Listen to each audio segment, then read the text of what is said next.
Mais Puff Daddy va mourir, ça va faire comme Epstein, ils vont jamais le laisser parler. Tu sais, ces gens-là sont des jouets, ils servent d'eux et une fois qu'ils en ont plus besoin, ben, ils les jettent, tu vois. Ils leur font faire des trucs dégueulasses auxquels ils prennent goût.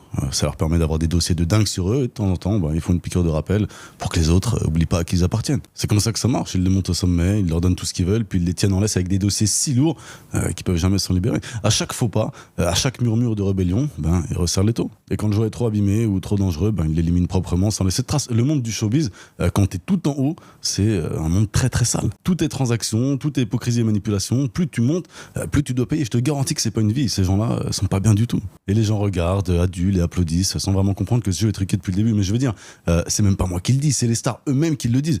Nous, on en récupère dans un état catastrophique. C'est un travail long et profond qu'on doit faire avec eux. Mais vous avez même pas idée. On dirait qu'ils ont subi un Michael Trace. Ces gens-là sont très loin d'être heureux. Et pour ceux qui sont pas traumatisés, ils sont dans un mal-être profond. Je veux dire, ça se voit quand même. T'as pas besoin de les côtoyer pour t'en rendre compte.